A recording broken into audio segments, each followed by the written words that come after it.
आदरणीय पक्षप्रमुख उद्धवजी ठाकरे, व्यासपीठावरील सर्व महाविकास आघाडीचे मान्यवर,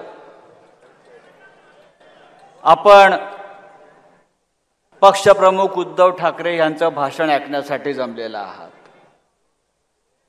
मी देशावर बोलणार नाही, महाराष्ट्रावर बोलणार नाही।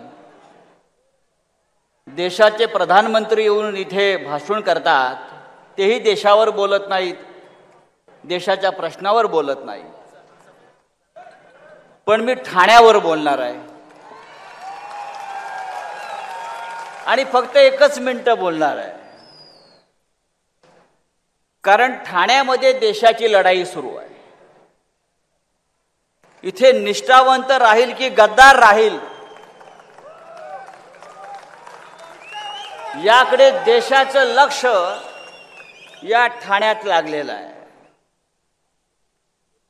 कोणाला वाटत असेल हा इलाका त्यांचा आहे, नाही, हा इलाका शिवसेनेचा आहे, बाळासाहेब ठाकरेंचा आहे आणि इथे धमाका सुद्धा शिवसेनेचाच होणार।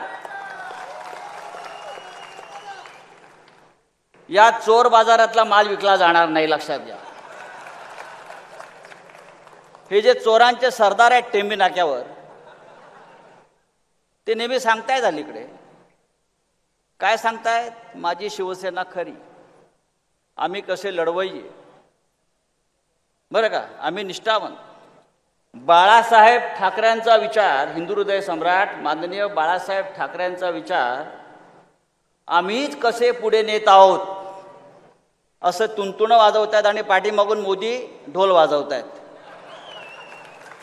पण हिंदू हृदय सम्राट बाळासाहेब ठाकरे यांचा जर विचार या चोराच्या सरदाराला खरोखर माहीत असेल तर मी सांगतो, उद्धवजी, बाळासाहेबांनी वारंवार सांगितलेलं आहे जाहीर सभातून आपल्याला, मराठी माणसाला, ते ठाण्यात सुद्धा येऊन त्यांनी सांगितलेलं आहे, निष्ठेच्या बाबतीत एक वेळ लढला नाहीस तरी चालेल पण विकला जाऊ नकोस। एक वेळ लढला नाहीस तरी चालेल पण विकला जाऊ नकोस। आज या माणसानं स्वतःलाही विकलं आणि टेंबी नाका सुद्धा विकला निष्ठावंतांचा। म्हणून ही लढाई निष्ठावंतांची आहे आणि मला खात्री आहे ज्या ठाण्यानं हिंदू हृदय सम्राट बाळासाहेब ठाकरे यांच्यावर भरभरून प्रेम केलं आणि शिवसेनेच्या स्थापनेपासून शिवसेनेच्या इतिहासातली पहिली सत्ता शिवसेनेनं दिली बाळासाहेब ठाकरेंना आणि शिवसेनेला, ती ठाण्यातली शिवसेना, ठाण्यातली जनता हा चोरीचा माल संसदेमध्ये पाठवणार नाही आणि ठाणे शिवसेनेचंच राहील।